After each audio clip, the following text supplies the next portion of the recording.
তিনি আরো বলেন, 15 বছর দেশের মানুষ ভোট দিতে পারেনি, তাই মানুষ এখন ভোট দেওয়ার উন্মুখ হয়ে আছে। তারা পছন্দের প্রার্থীকে ভোট দেবে।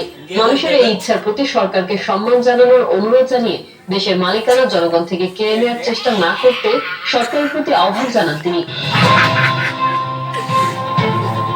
কেমন হবে সেকেন্ড রিপাবলিক? জাতীয় নাগরিক কমিটি ও বৈষম্য বিরোধী ছাত্র আন্দোলনের উদ্যোগে আত্মপ্রকাশ ঘটেছে নতুন রাজনৈতিক দল জাতীয় নাগরিক পার্টি। দলটির লক্ষ্য দেশে সেকেন্ড রিপাবলিক প্রতিষ্ঠা করা। সেকেন্ড রিপাবলিক কেমন হবে তার রূপরেখা তুলে ধরেছেন দলটির আহ্বায়ক নাহিদ ইসলাম। শহীদদের আত্মত্যাগের বিনিময়ে অর্জিত এই নতুন স্বাধীনতা একটি সরকার পতন করে আরেকটি সরকার বসানোর জন্যই ঘটেনি। জনগণ বরং রাষ্ট্রের আষ্টপৃষ্ঠে জেঁকে বসা ফ্যাসিবাদী ব্যবস্থা বিলোপের মাধ্যমে একটি নতুন রাজনৈতিক বন্দোবস্তের আকাঙ্ক্ষা থেকে এই অভ্যুত্থানে সাড়া দিয়েছিল, যাতে করে জনগণের অধিকার ভিত্তিক একটি রাষ্ট্র পুনর্গঠিত হয়, বলেন তিনি।